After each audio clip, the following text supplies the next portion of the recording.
Welcome, loyal listener Craig. We are so glad to have you with us today on this brand new episode of Lost in Translation. I am DJ GeenLeen.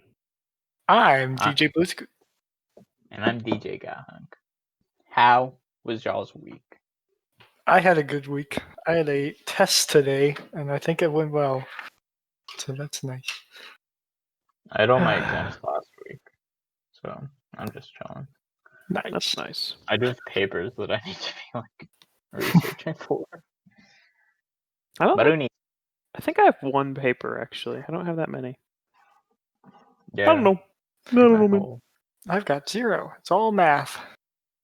I also went most of mine camping this weekend, so that was cool. Camping? In this climate? Come on. It got cold this week. It got cold quick. Yeah, no, it was warm when it wasn't like extremely warm. It was very nice outside last week, and then this week it was just boom. Chilly. Yeah, so I went camping like right before it got really cold. Yes, it was. I was not expecting it to be. It got cold. Like on Monday. Yeah. Like it was hot. Sure. It was like I think it might have been the 80s on Monday morning, and then at the end of the day, it was in the 40s. Yes. Like before the sunset. Yeah. Pretty wild. Yeah. I'm kind of glad I don't have to rehearse out in this weather, honestly. Yeah. DJ and we're GeenLeen. back. I'm just gonna cut out the name part. Well, but then they don't know who's part of the Longhorn Band. Yeah, they know our voices. Daily Texan's gonna be knocking on my door. I really hope not. Do you have a comment? Do you have a comment? You have left our names in this before, so if they really wanted to find out, they 100%. I'm gonna have to remember to go through this when I'm editing to cut out your name, which I probably won't. Here's the other issue. In the YouTube description, I have like a link to our like website that literally has our like full names and pictures of us on there. Sure, we have a website. Don't come looking for me, please. Don't come looking for me. No comment. Well, I think that's enough for the banter section. I think that's quite a good amount of banter. It's more banter than we usually have. Recently, we haven't had a lot of banter, just because we've been very scared. That's true. This week, we watched Il Labyrinto del Fauno. Or, as it's known as English, Pan's Labyrinth. Are you sure it's El Fauno and not just Del Fauno? Yes, I copy pasted the name. Okay. And it is Fauno. Directed by Guillermo del Toro. Guillermo del Toro. Of course, we've talked about it on the show. This movie is I don't know if it was from Spain, but it takes place in Spain, so close enough. Yeah. I don't know exactly where. I don't know if it was released somewhere originally. I think it was probably released in Spain, or probably from Spain, but I'm not 100%. It was released at Tribeca Film Festival, I believe. It was a Spanish-Mexican co-production. Oh. Okay. That's interesting. Or muy interesante. It was shot in Spain, however. Okay. Cool. It's very pretty. Like the scenery was very pretty. It was very pretty. I really like the forest. The forest was amazing. Yeah. It was shot in a Scots pine forest situated in the Guatemala mountain range in central Spain. España. Fun facts. So I'd never seen this one, but my co-DJs had, so it was a little reversed. This was the first time we'd seen it all the way through, like in one take though, which I enjoyed. Yes, we previously watched in class, and only in like 30-minute increments. Yeah, it was if that. Probably less. No kidding. It was usually less. Yeah. Watching movies in high school was the worst. Honestly, it was pretty awful. But it was really Actually, fun to watch it again. I gonna revise. remembered a lot more than I thought I would, and I also forgot a lot. So it was nice to watch it again. That's for sure. I'm gonna revise my statement. High school is the worst. Yeah, I will agree with that. Something that surprised me with this movie is that there wasn't as much fantasy as I thought there was. Like a Yeah, lot I of mean it was the there was a good story. amount, but it was definitely like interwoven into like reality a lot. I Like think that there was were one of like the biggest movie. One of the big parts of the movie was like trying to distinguish, like it's making it hard to distinguish between like fantasy and reality.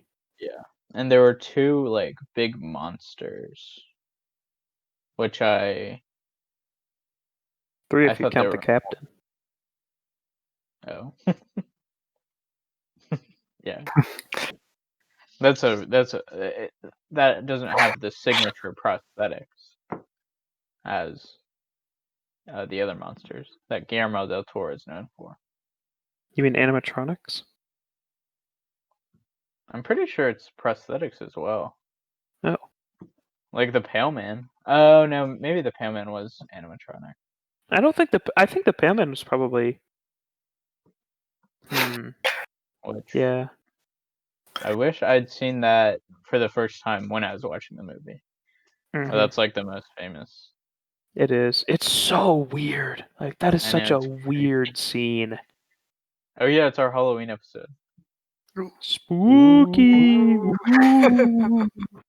Yeah, if you're looking for a creepy, that scene will do it, because that is a pretty horrifying dude. Yeah. Yeah. How much money do you think it took him to get Mitch McConnell to get in that movie? I don't know. He's a pretty busy man. He is a pretty Well, busy man. he's not that busy right now. Yeah, no. Yeah. Zinger. Zinger! Boo boo boo boo. You say based. No, I said nice. It's not In fact, based. that joke was Okay. something this was the second, I think it was the second. Definitely the second. Yeah. Guillermo del Toro movie I'd seen. And the first have you guys ever seen Shape of Water? I have not. We have not either. It uses a lot of the same sort of, I don't want to say techniques, but it's like you've got like these real world issues and like hardships. Like in this movie is mostly the war, and like this little kid was in the war and she has a new stepdad, part of it. And in the Shape of Water there's a lot of themes of discrimination. And then he uses like the fantasy elements to like bridge it. What do you think of this sort of storytelling where it like blends in like some like real world problem with this out there fantasy concept? Because I remember you guys before we started the movie said, "Oh, this movie's weird," and I'm assuming that's because of it. That's why. Because I there's was like more of just kind of remembering like the Pale Man and I Having don't it know. split up into such small bites did not help us with our Yeah. understanding. Yeah, with our understanding it all for sure. And especially because we also were like in a classroom with a whole bunch of people and a lot of people didn't really care about watching it. So I think that didn't help with like the understanding of the movie either. It wasn't as weird as I remember it being. There were definitely weird aspects, but if I was to like describe it now, I wouldn't say this is a weird movie. I would say it's a good movie that has some weird stuff in it. yeah.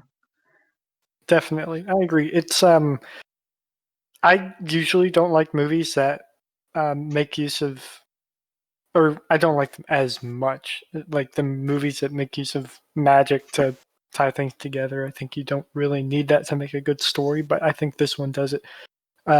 Uses it pretty well, and it's not like too complicated or too whatever.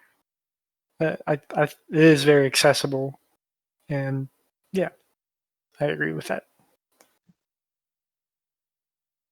I think that's a good diagnosis.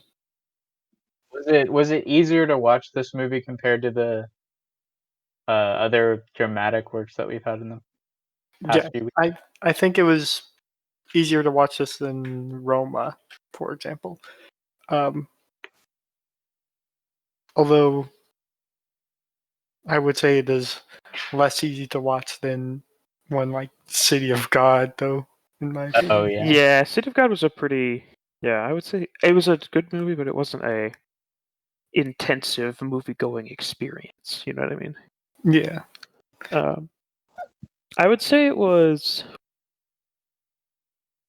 Yeah, I'm trying to think of another one that I'm trying to think of like what I would bound it by. Like easier than this, harder than this. I don't know. I think I would put it around Incendies. Like, I think Oh both have really? some parts that are. Well, I don't know. Maybe Incendies is a little I bit. was thinking Incendies was pretty hard. Yeah. No, Except yeah, also because since Incendies there's so is many like, jumps in it between like present day and the past, I guess I think I would put it easier than Incendies. I guess. I would say Incendies is like, I think this one is very popular.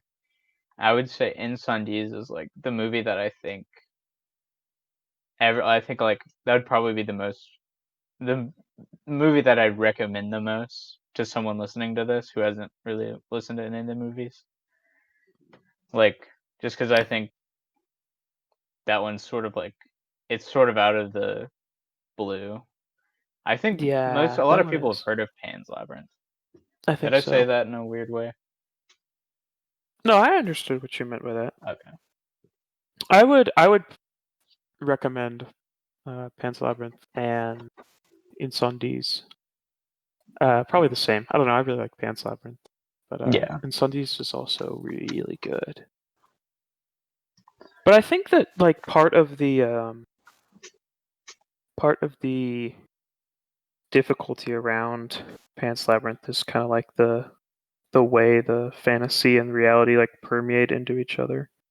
And one of Yeah. the things that I kind of want to ask y'all your opinions on, because I'm not really 100% sure how I stand on it, is do you think that the Ophelia's like uh, the fairy tale and fantasy parts of it were real, or if Ophelia just made them up to escape like the harsh reality of war and her like pretty stressful life? I think we need to give a rundown of the plot before we Okay, get yeah. into I this. do want to. I I think do want that's a to, good question. because that's like one of the biggest things to me is like when we watch the end in class, a lot of people were like, "What? What do you mean? This doesn't make any sense." And so I think it would. I think that's a good question to ask. I agree. I definitely think we should answer that. But DJ got hunk. Can you run us down the plot? I'll do a quick rundown since I want to get to the question. But essentially, a mother and a daughter move out to a countryside, I guess, where there's this sort of military fort, and the mother and the daughter move out there because the mother is married to the captain, and the mother's pregnant, and the captain wants his son to be born on the fort where he is, and the daughter sort of is apprehensive, and she reads a lot, and she eventually sort of wanders into these caves where she gets these like missions from a fawn, which is like a half goat, half man sort of creature. It looks mostly goat in the movie. And so the girl sort of is doing all this like fantasy stuff. Her adult supervisors are kind of like, you need to grow up, you need to come back to the reality. And eventually, her mother dies in childbirth, and the rebels, who the soldiers are fighting at the fort, their attacks get larger and more frequent until they take over, and the captain eventually kills the little girl or like shoots the little girl because she stole his son because it's part of her secret mission with the fantasy people. And That's about a good concise rundown as I can give. I left out Yeah. a few characters. Yeah. There's a lot of But stuff. so there is this sort of idea of whether or not the girl's fantasy is her form of escapism, or if it's grounded in reality at all. Um, I think sometimes when people ask this question, it sort of misses the point. Because it's like it might not really matter whether it's real or not. It kind of matters like Yeah, I think because I was doing a little bit of reading to try and be able to have a better answer to this. And one of the really nice things about the movie is it doesn't yeah, like you said, it doesn't really matter which one you believe because both are somewhat valid. Like yeah. both have their merits. And it doesn't like take away from the movie any, like it's not forcing you to believe one way. It leaves it up to your discretion of like what you choose to believe of, is it real, is it not real? I think her fantasies are oddly religious, and I kind of felt that when she told her first story about the Is that the one about rose, the rose? the other rose that gives eternal life, and I was like, this is religious, but it's not like Judeo-Christian religious. It's more of like it just has a different texture in a way. um, so I don't know if I never really thought about it. Or DJ BlootScoot. Yeah. I never thought about that either. I don't know. I don't have much to say about this. I'm sorry. Dang, I thought I was about to pose a really good question. This is like one of the biggest things I thought about. It's like, So what do you think? so it's really hard because there's obviously merits to both sides of when she is at the very end of the movie. She has stolen the captain's son, her brother, and she's run through the labyrinth, and she's in the center, and she's talking to the fawn, and the fawn's talking to her. And when the captain comes around the corner, you see from his viewpoint, and she's just talking to nobody. She's just like standing there, just talking, and there's nobody in front of her. There's no fawn, and when you see that, it's like, oh, okay, it's all made up. But then at the same time, when you think back to when so one of the people at the fort is actually working with the rebels, trying to help them because her brother's with them, and for basically she kind of acts as a surrogate mother or as a motherly figure for Ophelia, who's the daughter and the main character, because especially when her mother dies, and so the captain starts to figure out this Mercedes is her name, and so she and Ophelia try to escape because Ophelia doesn't feel loved by her father, the captain. Mercedes fears for her life, and so then when they get captured by the captain, he gets locked in her room and with like no escape. So then it's like, how does she get out? And in her like fantasy world, she uses this magical chalk to trace a door, and then she can go through the walls using this like fantasy door.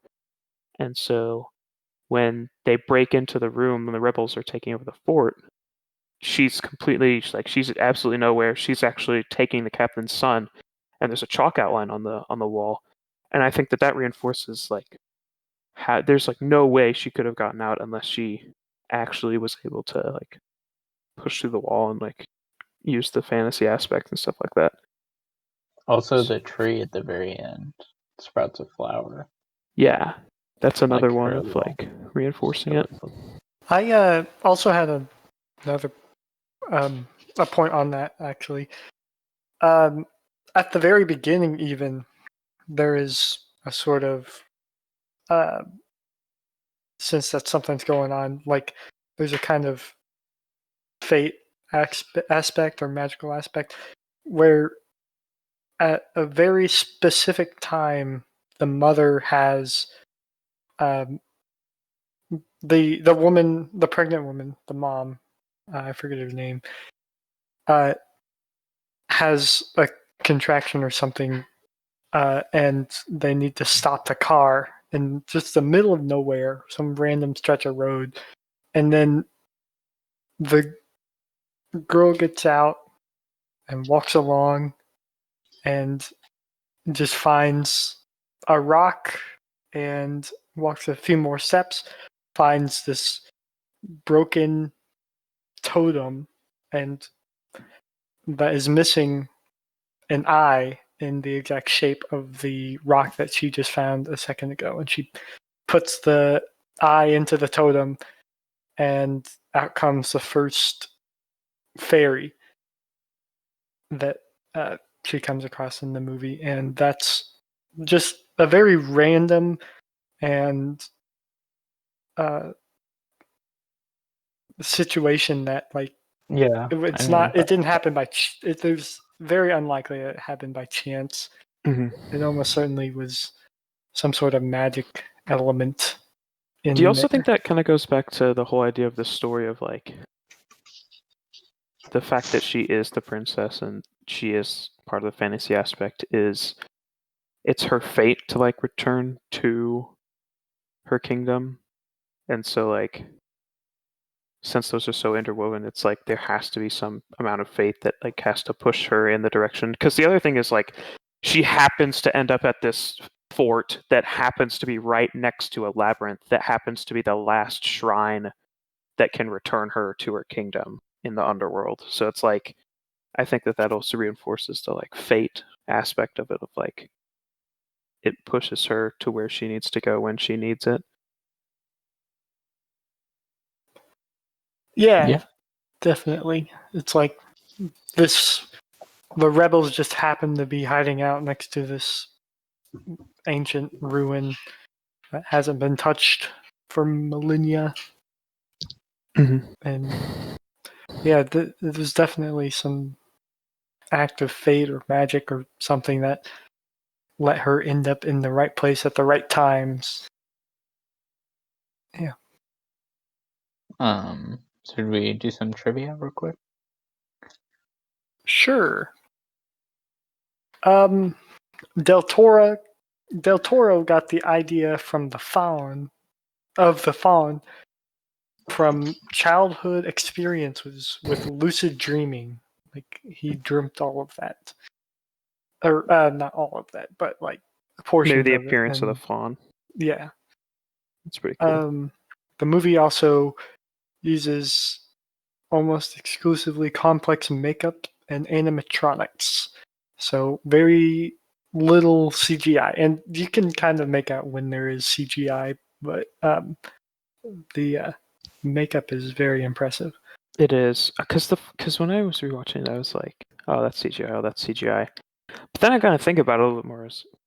No, I really don't think that was actually. I think that they really went through the time to like physically create this and make it look so spectacular and fantastical that it almost seems like it has to be CGI. I think those CGI elements you can pretty much tell. Like the frog, I think most of the environments were crafted, not Yeah, CGI. there were only like the fairies The and frog and the and frog. the bug. Who is the fairy? Yeah. I read that the actor who played the fawn needed 5 hours each time to put on all the makeup and Shoot. Get into the anime accessories. Dang, that's kind of wild. Yeah. But I mean, that sounds about right. I mean, it was pretty wild, that fawn. It's a big transformation, yeah. It also, the film received a 22-minute standing ovation at the Cannes Film Festival, Oh, one of the that's longest actually in history.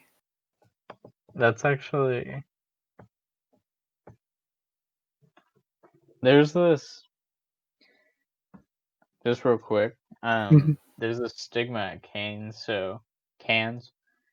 So the reporters are there Mhm. because, like, if you think about it, 22-minute standing ovation is wild, and Yeah. people do it because they want to make the news. So essentially, the reason that people clap for that long, and it's like an uncomfortable amount of time, is because they want it. Might be because they like the movie and they want the movie to like appear in headlines of like, oh, Cannes out of Cannes, it got 22 minutes standing ovation. Like, might as well check that out. Or like people do it kind of for the meme of it. Yeah. So that when you hear that, it's like it did, but also it's kind of not. It's not like the the best. most. Yeah. Yeah, it's like a weird thing because like I think see. Joker got like some movie that came out this year got like a 19-minute standing ovation, and there were all these reports on it, and it was like a good movie, but it wasn't like Yeah, a that's just so 19-minute long. standing That's ovation is kind of wild. yeah, that's like a quarter of a movie sometimes. That's so long. Can you imagine just standing in one place and clapping for 20 minutes? I cannot imagine that at all. I mean, it was good, but I mean, wasn't that good. I haven't seen any movie I that don't that know was if that I'd good. stand up for 22 minutes to clap. That's a funny thing though. Yeah. We didn't rate this one. Oh Oh yeah. yeah. What would you rate it, DJ BlootScoot? I'd say 7 out of 10. I think if I was to rate it like a couple days ago, I would have said like a 5 out of 10. I didn't enjoy it anywhere near as much when I watched it the first time, just because I don't know, it was forced, and yeah. But I enjoyed it a lot more the second time around. How about you? Oh, go ahead, DJ Gothunk. I also gave it a 7. Dang. I honestly, it's like 8.5 to 9 for me. I really, really like this one. I That's don't know good. why. It's I think a lot of people agree with you.